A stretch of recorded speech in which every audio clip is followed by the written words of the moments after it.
सोनम ससुराल चली गई तो उसकी कमी सबको, खासकर भाई को ज़्यादा अखरने लगी, क्योंकि अभी तक घर के ज़्यादातर काम वही निपटाती आई थी। लेकिन विधवा बनकर जब सोनम दोबारा मायके में आई तो काम करना जैसे भूल ही गई।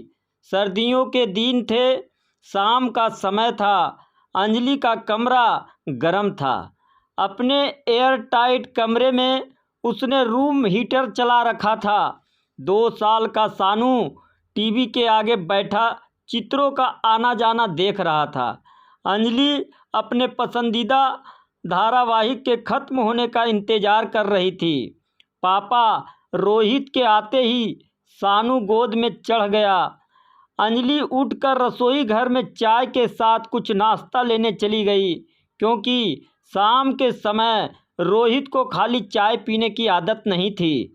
आज तो कुछ गर्मा गर्म पकौड़े हो जाते तो आनंद आ जाता।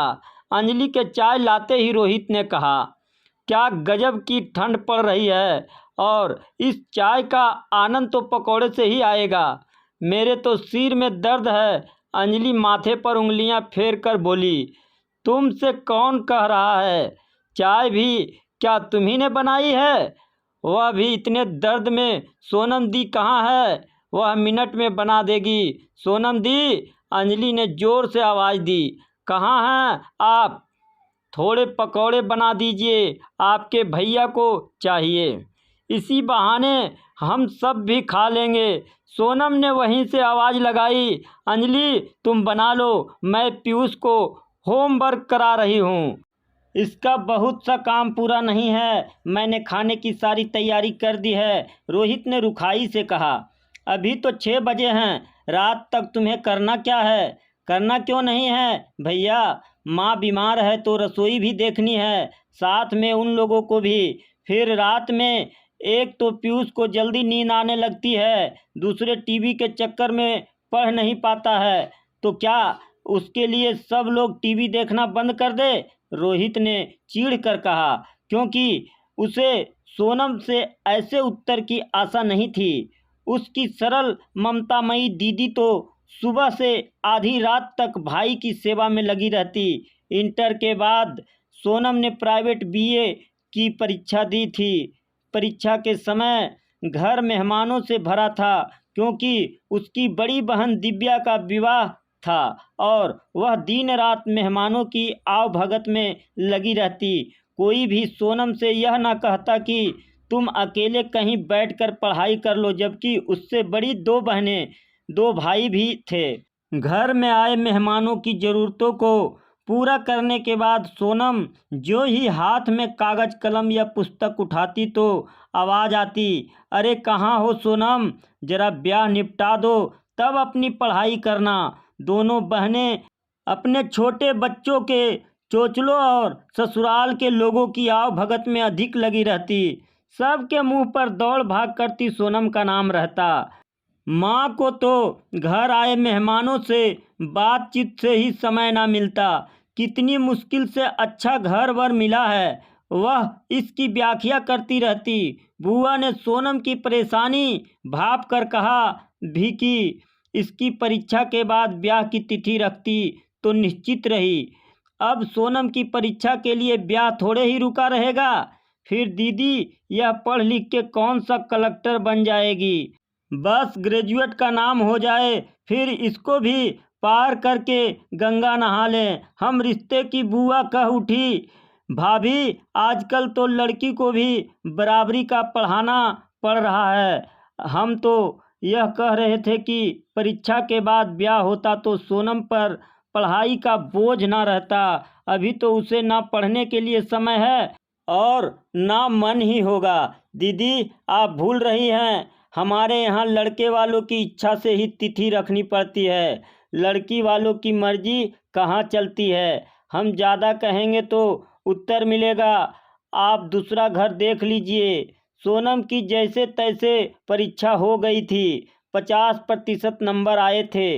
आगे पढ़ने का ना उत्साह रहा, ना सुविधा ही मिली और ना कहीं प्रवेश ही मिला। सोनम के 3 वर्ष घर के काम करते भाइयों के मन लायक भोजन नाश्ता बनाते बीत गए। फिर उसका भी ब्याह हो गया। घर भले ही साधारण था, पर पति सुंदर रोबीले व्यक्तित्व का था। अपने काम में कुशल, परिश्रमी और मिलनसार था। एक प्राइवेट फर्म में काम कर रहा था, जहां उसके काम को देखकर मालिक ने विश्वास दिलाया था कि शीघ्र ही उसकी पदोन्नति कर दी जाएगी। परिवार के लोग भी मोहित को प्यार करते और मान देते थे। सोनम को वर्ष भर में बेटा भी हो गया। सोनम के ससुराल जाने पर उसकी सबसे अधिक कमी भाई को अखरती। माँ बीमार रहने लगी थी और बहनें चली गई।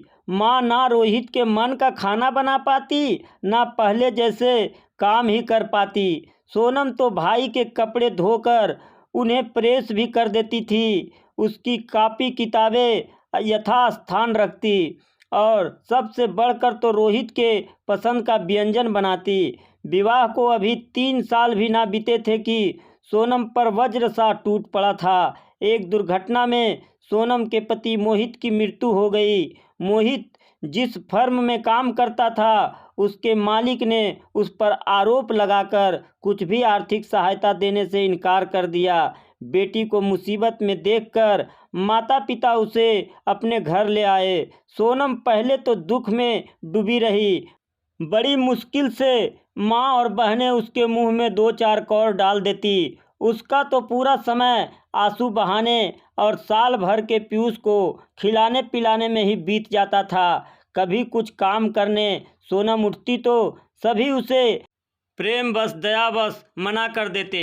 एक दिन ऐसे ही पगलाई हुई शून्य में ताकती मसली हुई बदरंग सी साड़ी पहने सोनम बैठी थी कि माँ की एक पुरानी सहेली मानसी आ गई, जो अब दूसरे शहर में रहती थी। मानसी को देखते ही सोनम दूसरे कमरे में चली गई, क्योंकि किसी भी परिचित को देखते ही उसके आंसू बहने लगते थे।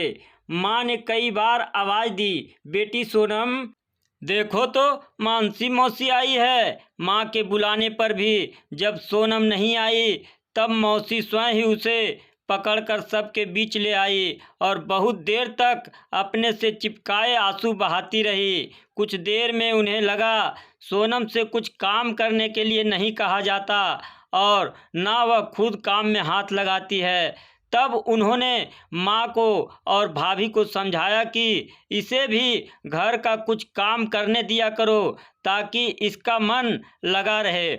ऐसे तो यह अछूत की तरह अलग बैठी बैठी अपने अतीत को ही सोचती रहेगी और दुखी होगी। हम तो इसे दुखी मानकर कुछ काम नहीं करने देते। दीदी, आप उस पर भार भी ना डालें, पर व्यस्त जरूर रखें। पीयूष को भी उसके पास ही रहने दें, क्योंकि दुख से उबरने के लिए अंधेरे में बैठे रहना कोई उपचार नहीं। और क्या? माँ ने उत्सुकता से पूछा। यही कि आगे क्या सोचा है? आजकल तो लड़कियां बाहर का काम कर रही है। सोनम भी कहीं कोई काम करेगी तो अपने पैरों पर खड़ी होगी। अभी उसकी उम्र ही क्या है, कुछ आगे पढ़े, कोई ट्रेनिंग दिलवाइए। देखिए कोई हाथ थामने वाला मिल जाए। क्या कह रही हो मानसी? सोनम तो इस तरह की बातें सुनना भी नहीं चाहती है। पहले भी किसी ने कहा था तो रोने बैठ गई कि क्या मैं आपको भारी हो रही हूँ? ऐसा है तो मुझे मेरी ससुराल ही भेज दे, जैसे तैसे मेरा ठिकाना लग ही जाएगा। मानसी, इसके लिए 1-2 रिश्ते भी आए थे। एक 3 पुत्रियों का पिता था जो विदुर था। कहा मेरा बेटा भी हो जाएगा और घर भी संवर जाएगा, जमीन जायदाद भी थी। लेकिन यह सोचकर हमने अपने पांव पीछे खींच लिए कि सौतेली माँ अपना कलेजा भी निकाल कर रख दे, फिर भी कहने वाले बाज नहीं आते। वैसे यह तो सच है कि विधवा का हाथ थामने वाला हमारे समाज में जल्दी मिल नहीं सकता।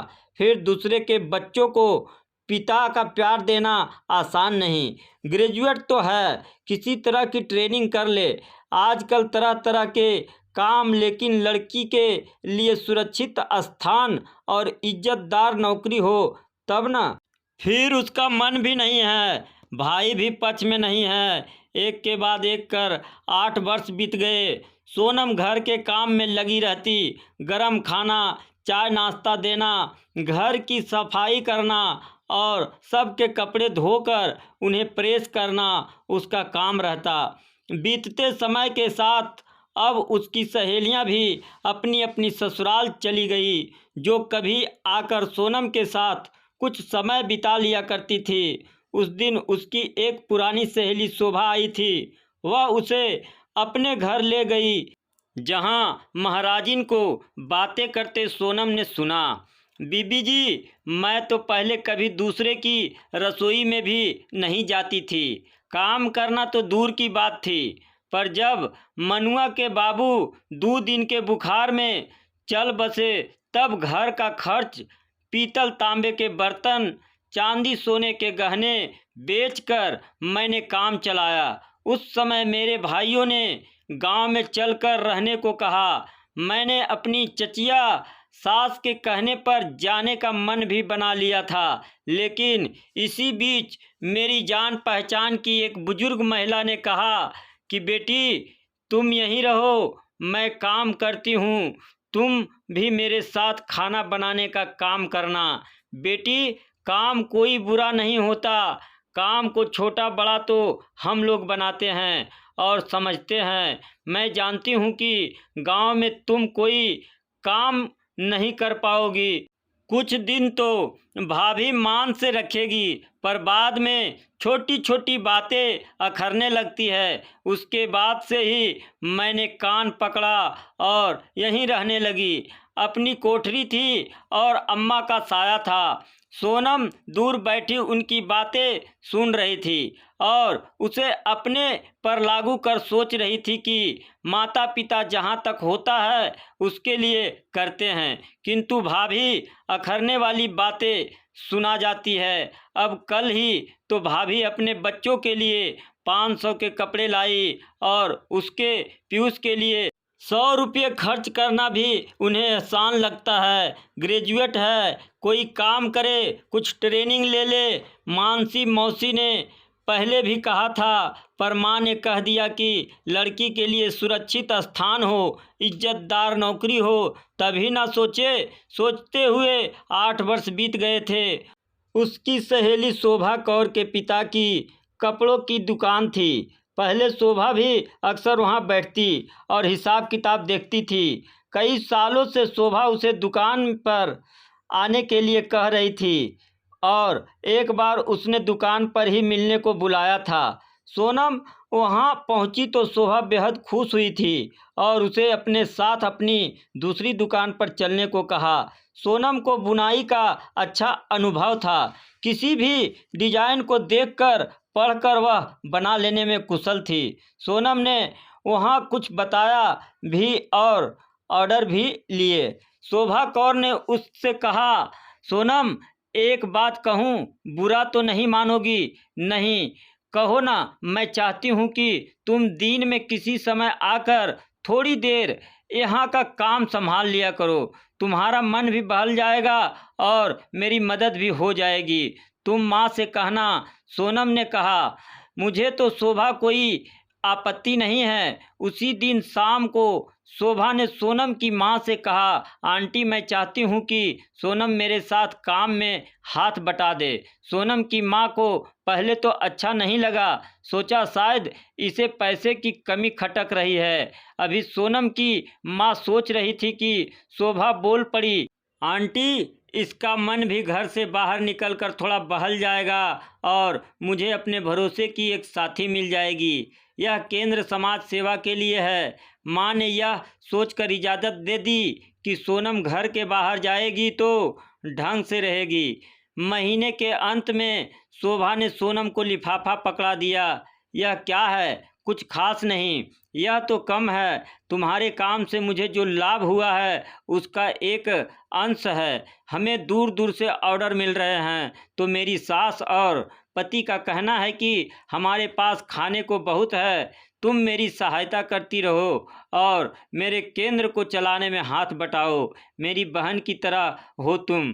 सोनम की माँ को खुशी थी कि अब उनकी बेटी अपने मन से खर्च कर पाएगी। भाई बहन का स्नेह मिलता रहे पर उनकी दया पर ही निर्भर ना रहे। बाहर की दुनिया से जुड़कर उसका आत्मविश्वास भी बढ़ेगा, साथ ही जीने का उत्साह भी। हाँ, तो यह कहानी आपको कैसी लगी कमेंट के माध्यम से हमें ज़रूर बताएं और ऐसे ही कहानी सुनाने के लिए मेरे चैनल को लाइक और सब्सक्राइब ज़रूर करें। धन्यवाद।